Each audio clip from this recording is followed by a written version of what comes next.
안녕하세요. 지구온난화 문제를 정면으로 맞서는 스타트업 인투코어 테크놀로지 엄세훈입니다.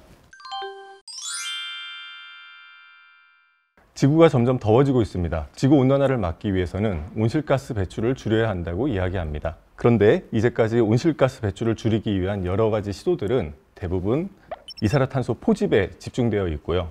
이는 최근에 들어서 포집된 이산화탄소의 쓰임새가 마땅치 않다는 심각한 아이러니를 야기하고 있습니다. 그렇다면 과연 어떠한 방법이 실질적이고 효과적으로 온실가스 배출을 줄이는 솔루션이 될 수 있을까요? 이산화탄소가 지구온난화에 미치는 영향을 1로 했을 때 메탄가스는 27, 프레온가스는 1000이 넘습니다. 따라서 실질적으로 온실가스를 줄이는 효과적인 방법 중에 하나는 폐기물에서 발생하는 메탄과 이산화탄소를 줄이는 것입니다. 그런데 줄이는 것에서 더 나아가 사용 가능한 에너지원으로 업사이클링 할 수 있다면 믿으시겠습니까? 인투코어 테크놀로지의 플라즈마 기술은 이를 가능케 합니다. 저희 기술을 소개하는 동영상을 보시겠습니다.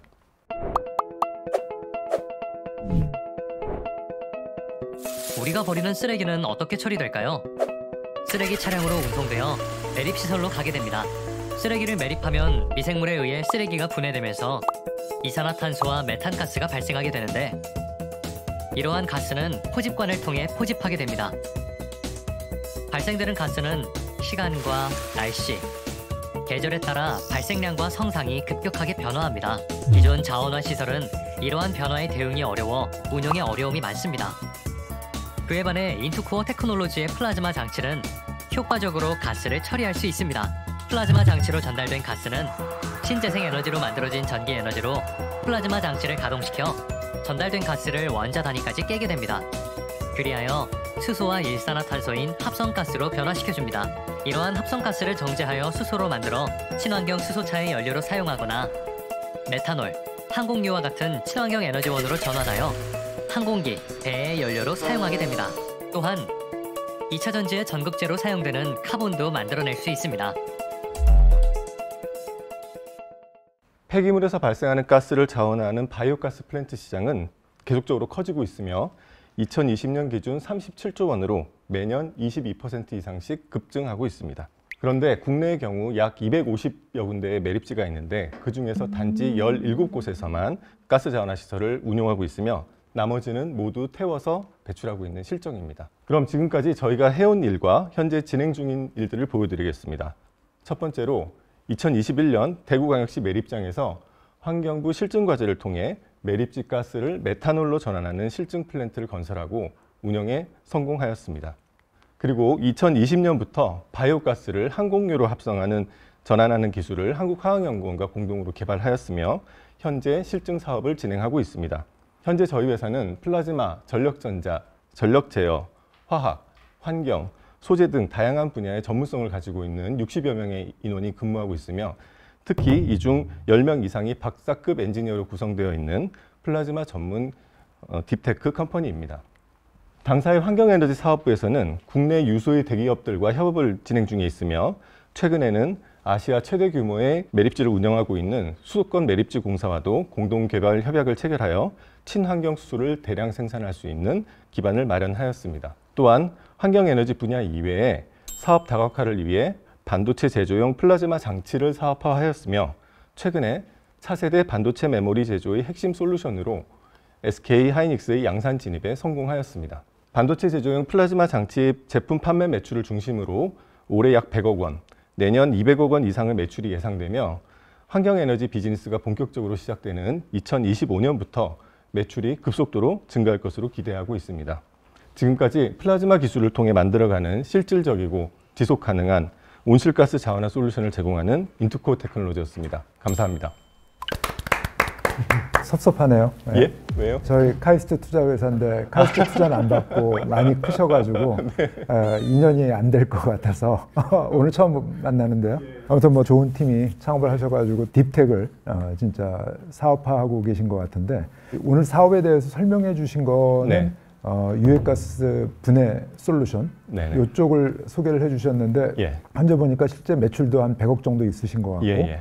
그 매출은 반도체 장비 쪽에서 나는 것 같거든요. 반도체 장비에 들어가는 플라즈마 제품 모듈입니다. 그래서 이제 앞으로 커가는 건 이제 환경 에너지 솔루션으로 이제 커가는 걸 갖다 또 생각을 하고 계신데 네네. 사업의 앞으로의 비중이나 우리 대표님이 궁극적으로 지향하고자 하는 그런 사업의 어떤 골, 네. 그걸 좀 설명 듣고 싶습니다. 저희 회사가 처음 설립이 되고 약 2년여간은 환경에너지 쪽만 했었어요. 지금 저희가 8년 반이 됐으니까 한 6년 전 얘기죠. 그때만 해도 이제 환경에너지 쪽 시장이 전혀 없었던 이제 그런 척박한 상황이었습니다. 그래서 그 시점에 이제 저희가 생계의 위협을 굉장히 심하게 느끼게 되었고요. 그래서 그동안 개발한 기술을 가지고서 빨리 매출을 실현할 수 있는 아이템을 찾자고 해서 반도체 제조용 플라즈마 장치를 개발해서 삼성전자에 이제 판매를 시작을 했었습니다. 그 환경에너지 쪽은 저희 회사에 그리고 저한테 굉장히 큰 의미가 있습니다. 소셜 밸류를 지향하는 아이템이기 때문에 사실 저희 인원들이 같이 모여서 큰 대의 명분을 가지고서 같이 힘을 모으고 지금까지 8년이란 세월이 사실 뭐 그렇게 길지 않을 수도 있는데 사실 굉장히 또 저희한테는 긴 시간이었어요. 긴 시간을 버텨오는데 굉장히 큰 구심점이 되어왔던 이제 굉장히 큰 의미가 있는 분야이기도 하고 또한 비즈니스 측면에서 이제 말씀드리자면 저희가 2024년에서 25년 정도쯤에 IPO를 기획하고 있는데 저희 환경에너지 쪽 비즈니스가 향후 2년 정도 후에 의미 있는 형태의 어떤 이벤트를 저희 상장 시점에 이제 얹을 수 있다면 저희가 반도체 부품주로서가 아니라 전체 글로벌 기업으로 클 수 있는 굉장히 큰 가치를 부여받을 수 있을 거라고 그렇게 기대하고 있습니다. 발표 때도 잠깐 언급해 주시긴 하셨는데 환경에너지 부분에서 지금 현재 실증 단계가 어느 정도 네. 단계인지 그리고 예. 이제 상용화가 언제 정도 예정되어 있으신지 네. 이런 부분도 다시 한번 좀 말씀해 주시면 좋을 것 같습니다. 매립지 가스를 기반으로 해서 메탄올 합성을 하는 경우는 그 메탄올의 성상이 상용 판매가 가능할 정도까지 저희가 실증을 마쳤습니다. 태워서 버려지는 매립지 가스를 상용 판매가 가능한 케미컬 제품으로 전환하는 기술이 가능하다라고 함을 저희가 입증을 했고요. 지금 현재 진행하고 있는 실증 사업은 매립지 가스를 기반으로 해서 그 연료차에 직접 주입할 수 있는 고순도 수소 5-9급의 수소를 생산하는 실증을 진행을 하고 있는 과정이고요. 그런데 사실은 이 두 가지 실증 사업들이 아직까지는 경제성 부분을 만족시키지는 못하고 있어요. 메탄올도 그렇고 수소도 그렇고 워낙 전통적으로 대량으로 생산이 되어 온 대표적인 품목들이기 때문에 그 품목들에 대비해서 아직까지 경제성을 확보하고 있지는 못하지만 지금 유럽을 중심으로 그린 메탄올의 니즈들이 점점 증대되고 있고 수초를 추출하는 기술이 어떠한 기술이냐에 따라서 환경적인 등급이 이제 매겨지게 되죠. 그래서 우리나라에서도 지금 내년부터는 아마 그 법안이 이제 발효되는 형태로 지금 준비되고 있는데 그런 식으로 환경 이슈가 결부된 인센티브가 구체화되게 된다면 이 두 아이템들도 충분히 사업성을 낼 수 있을 거라고 생각하고 있습니다. 지금까지 인투코어 테크놀로지 엄세훈이었습니다. 발표 경청해 주셔서 대단히 감사드립니다. 저희가 이렇게 뭐 발표랑 Q&A가 끝나고 다 같이 대기실로 들어와서 아쉽다는 이야기를 하시더라고요. 별로였던 걸까요? 반대죠, 반대. 많이 아쉽습니다. 네. 네. 조금 더 일찍 만났더라면 투자자 입장에서 이런 멋진 팀을 저희가 하루라도 일찍 만났더라면 하는 마음이 있고 초기에 만났으면 정말 저희가 앞뒤 재지 않고 아마 투자 검토하고 투자했지 않았을까. 왜 못 만난 거예요? 왜? 근데 그 부분은 제가 좀 기억나는 게 있어서 좀 말씀드리면 저희가 좀 IR이 좀 미숙한 부분이 있었던 것 같아요. 초기에 저희가 환경에너지 쪽 개발에만 집중을 하던 시절에 그때는 IR도 그 얘기만 하게 되었고 기술적인 부분만 계속 강조하고 뭐 그런 일들이 이제 여러 번 반복이 되었었는데 그러다 보니까 이제 투자자분들 입장에서는 뭐 재미있어 보이긴 하는데 좀 많이 걸리겠구나 하는 그런 인상을 많이 받으셨던 것 같아요. 초창기 때는 그래서 VC 펀딩을 받기가 사실은 저희가 시도를 많이 했지만 굉장히 어려웠었어요. 저희가 홍보를 잘 못해서 그런가 봐요. 제가 좀 더 열심히 다녔어야 되는데. 아니 근데 중간에 잘하신 것 같아요. 왜냐하면은 사실 지금 환경 에너지 솔루션만 갖고 계속 피칭을 하셨으면은 시간도 오래 걸렸을 거고. 네. 근데 반도체 쪽으로 한 건 우리의 기술력을 갖다가 응용해서 여기서 어떤 사업적인 결과를 갖다 내보이는 거고. 아무튼 뭐 이 분야가 엔투코어의 메인은 아니라 하더라도 이걸 갖다가 이제 숫자로 보여주는 거 굉장히 우리 대표님이 잘 하신 것 같고 네. 예. 감사합니다. 좋은 성과를 낼 수 있을 거라고 미래의 가치, 뭐 재무적 가치나 사회적 가치를 창출할 수 있을 것 같은 그런 기대감이 있어서 조금 더 앞단에 만나서 저희가 같이 투자 참여했으면 좋겠다 이런 생각이 하나 있고요. 또 하나는 사실 이제 초기 스타트업이 해야 할 부분들을 많이 해주신 것 같아요. 그러니까 모범 사례로서 다른 데서도 얘기할 수 있지 않을까 싶거든요. 모범 사례라고 생각하는 이유가 있으세요? 이제 스타트업은 이래야 된다를 이 기업은 좀 많이 갖고 있다. 앞서 말씀드린 것처럼 그 혁신적인 비즈니스 모델을 만들고 가설을 만들고 검증하기 위해서 되게 어려운 경우가 되게 많이 있거든요. 이제 지금 환경 에너지 솔루션 쪽은 그 기간이 좀 길게 보셨던 것 같아요. 그 기간 동안 가지고 있는 다른 원천 기술을 통해서 단기적으로 수익이 낼 수 있는 그런 비즈니스 모델도 만들어내셔서 지금 그 모델로만도 이미 수익 구조를 만드시고 그걸 통해서 장기적으로 원래 하시고자 했던 그런 환경적인 에너지 솔루션까지 지금 계속 하고 계신 그런 멋진 기업이어서 그렇게 말씀드렸던 것 같습니다. 성공적인 IPO까지 하셔서 완전한 모범 사례가 됐으면 좋겠고 제가 만나는 초기 다른 스타트업들도 이런 구조로 시도를 해보자라고 사례 소개도 많이 해드릴 수 있을 것 같아요. 저희는 원래 메탄에 관심이 되게 많거든요. 아, 예. 그러세요? 그래서 실제로 이제 메탄이 대표적으로 나오는 게 음식물 쓰레기랑 분뇨 쪽이잖아요. 그리고 제가 일찍 뵀어야 되는데. 그러니까요. 그래서 아시아 지역이 이제 인구 밀도가 높고 예. 또 온도도 높고 먹는 거나 음식물 폐기량이나 전반적으로 굉장히 높은 나라들이 모여 있어서 메탄 관련돼서 여러 가지로 저희가 실제 유관된 투자팀들도 있고 관련된 활동을 하는데 그 메탄이 이산화탄소보다 이제 통계 따라 다른데 21배도 있고 27배도 있고 이제 맞다. 온실 효과가 다르다 이런 이야기를 하는데 사실 이런 영역들이 아직은 기후 비즈니스 영역에서도 정확하게 다뤄지고 있지는 않거든요. 좀 더 그런 초점들로 넘어갈 수 있는 아이템이라는 것도 저는 굉장히 흥미로웠고 그걸 크래킹 하시는 과정들도 그게 사실 굉장히 꿈의 영역이지 않습니까? 이게 기체가 나오는 거를 가스를 크래킹 해갖고 다시 분자 단위로 사용을 할 수 있다는 건 굉장히 경제성만 갖춰진다면 가장 활발하게 연구될 수 있는 영역인데 그거를 하고 있는 회사를 발전 과정들을 볼 수 있다는 것도 저에겐 굉장히 행운인 것 같고요. 꼭 잘 되시기를. 감사합니다. 이제 플라즈마 말씀을 잠깐 드리자면 플라즈마는 전기장을 분자의 전자에다가 직접 주는 방식이어서 에너지 전달이 굉장히 효율적입니다. 플라즈마가 발생되고 나면 그 중심부 온도가 10,000도가 넘기 때문에 들어온 가스가 거의 대부분 다 원자 단위까지 다 분해가 되는 특성이 있어요. CO2가 잘 아시다시피 이제 연소 과정의 최종 산물이거든요. 태우고 더 안 타는 화학적으로 안정된 물질이 CO2이기 때문에 CO2는 기타 여타의 화학적인 방법으로 변환이 거의 안 됩니다. 그래서 이제 CO2를 효과적으로 깰 수 있는 방법은 사실은 플라즈마 방법이 가장 효과적인 방법이라고 얘기할 수 있어요.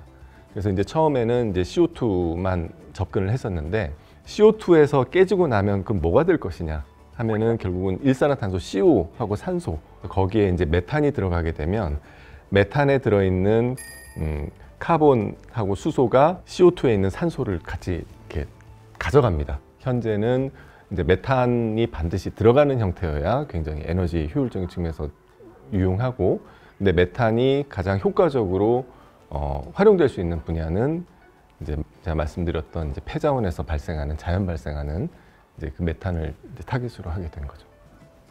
뭔가 그 카이스트가 플라즈마 맛집인 것 같네요. 뭐 이용관 대표님, 블루포인트 파트너스도 플라즈마로 엑시트하시고.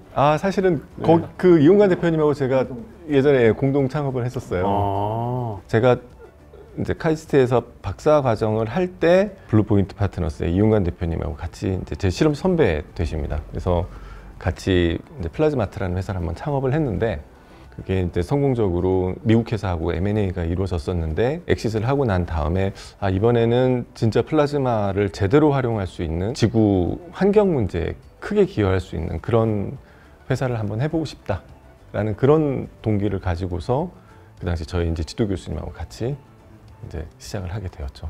환경 문제에 좀 기여를 해보고 싶다라고 해서 이제 창업을 하셨다고 말씀하셨는데, 좀 투입되는 에너지 대비 좀 회수되는 에너지가 효율적이어야 될 것 같아요. 얼마나 효율적인지, 왜 그런지 한번 들어볼 수 있을까요? 저희 플라즈마 기술은 크게 보면은 에너지 변환 기술이라고 봐야 됩니다. 근데 모든 변환 기술은 다 에너지 효율이라는 게 있죠. 저희는 투입된 메탄의 에너지 더하기 전기 에너지를 100을 투입을 하면 CO하고 수소 형태로 합성가스라는 형태로 가스가 나오는데 그 가스의 총 에너지 합이 70%가 좀 넘습니다.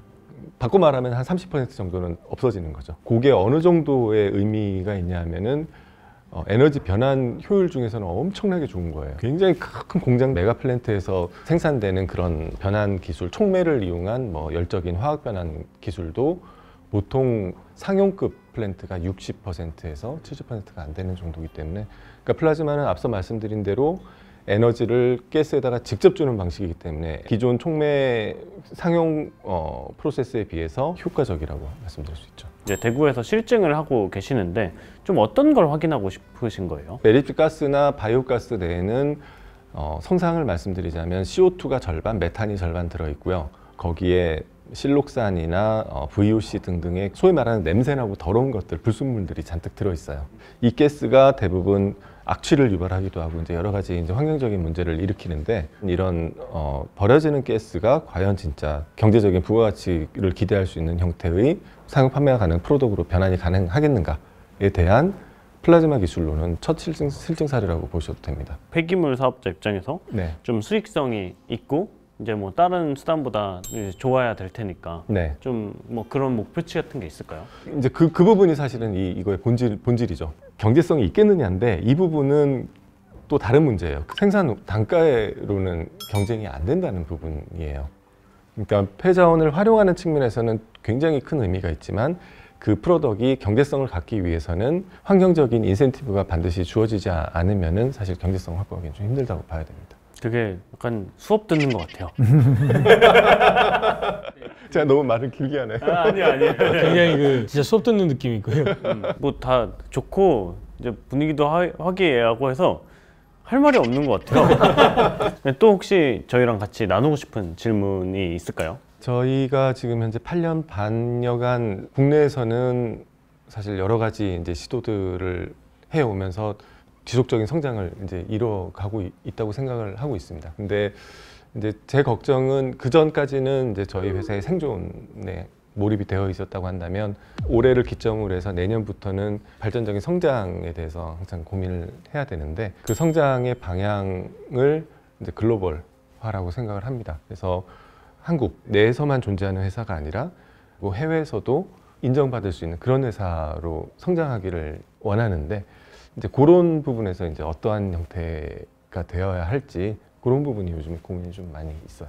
저는 오히려 기회가 그 아시아에 있는 개발도상국 쪽에서 많이 생길 수 있다는 생각을 합니다. 아시아 지역이 전 세계 메탄의 40%를 발생시키고 있는 대표적인 지역이고 일단 규제가 거의 없습니다. 개발도상국이다 보니까 음식물 쓰레기나 이제 분뇨와 관련된 이런 영역들에 모아내는 작업은 우리나라보다 인건비가 월등하게 싸고 인프라 비용들도 굉장히 저렴한 편이고요. 대신 규제는 거의 없고, 근데 거기에 특히 베트남이나 인도네시아 같은 지역들은 인도도 마찬가지입니다만 글로벌의 규제를 받는 선진국의 기업들이 생산을 하고 있습니다. 근데 해당 기업들은 그 에너지들이나 관련되어 있는 카본 블랙 같은 소재들은 필요한 상황인데요. 근데 현장에서 만들어내는 건 좀 더 싸고 소유하고 소비하려고 하는 그 기업군은 국내랑 비슷하고 이 구조가 만들어질 수 있으면 훨씬 더 쉽게 사업을 진행할 수 있을 거라는 생각이 들고요. 더 중요한 거는 그게 사회적 가치도 극대화됩니다. 현재 있는 폐기물을 해결할 수 있는 방법은 한국에서 폐기물을 해결하는 거랑은 비교가 안 되기 어렵거든요. 더 적극적인 변화가 일어날 수 있고 더불어서 현재 산업이 생기는 겁니다. 그러니까 그들의 소득에도 기여할 수 있기 때문에 국내에서도 코이카 같은 조직들을 통해서 현재 소득이나 환경에 도움이 되는 거에는 사업비의 최대 절반에서 60, 70% 정도까지를 지원해 줍니다. 네. 그럼 우리가 사업을 진행할 때 조금 더 가볍게 사업을 진행할 수 있을 것 같고 혹시 베트남에 관심 있으면 저희에게 말씀 주시면 같이 잘 고민해 보도록 하겠습니다. 저희 좀 끝으로 이제 시청자분들께 분께 공유하고 싶은 뭐 비전이나 계획 같은 거 말씀하시면서 저희 맞춰봐도 좋을 것 같아요. 저희 회사는 사실 진부한 표현이긴 합니다만은 플라즈마 기술을 끝까지 파는 회사가 될 겁니다. 플라즈마가 굉장히 다양한 산업 분야에 많이 이제 사용이 되어 왔고 앞으로는 더 많이 사용이 될 거예요. 이제 반도체 쪽에 저희가 굉장히 첨단 공정에 사용되는 부가가치가 높고 핵심적인 플라즈마 솔루션에 저희가 진입을 최근에 성공을 했고요. 또한 환경에너지 쪽 분야도 지금 여러 가지 의미 있는 실증 사업을 거쳐서 대기업들과의 협업을 통해 그 다음 단계로 지금 도약을 하려고 하는 딱 그 시점에 있습니다. 플라즈마 기술을 끝까지 파면 어디까지 갈 수 있는지를 기대해 주시기를 바라고요. 이제 최선을 다해서 한번 멋진 회사 만들어 보도록 하겠습니다. 네, 감사합니다. 감사합니다. 네, 예상했던 것보다 좀 떨렸어요. 발표할 때. 그래서 발표를 좀 잘 못한 것 같아서 좀 아쉬웠고요. 동남아 쪽은 사실 저희가 아직까지 고려해보지는 못하고 있었어요. 그런 부분들이 저희한테 굉장히 좋은 전환점이 될 수 있지 않을까 하는 그런 생각이 좀 많이 들었습니다. 그래서 이번 기회를 계기로 해서 해외 비즈니스를 같이 할 파트너들을 같이 엮을 수 있는 그런 시작점으로 좀 의미가 많이 있지 않을까 이런 기대가 되네요. 저희의 발전 가능성에 대해서 많이 공감해 주셔서 되게 감사한 시간이었던 것 같습니다. 저희가 지금 올해 매출은 사실 작년에 비해서 굉장히 매출을 급성장을 했습니다. 그래서 성장의 이제 첫 시작이 되었고요. 더 큰 목표를 향해서 나아가고 싶습니다. 그때까지 저희 회사가 어떻게 가고 있는지 좀 잘 지켜봐 주시면 감사할 것 같아요. 소백 IR룸 시즌2 출연 신청은 아래 있는 설명란의 신청 링크 또는 소백 홈페이지 커뮤니티 공지를 통해 확인해 주시길 바랍니다. 근데 이거 편집 어떻게 하지? 아니 계속 밑에 각주가 계속 들어가야 될 것 같아. 그러니까 이건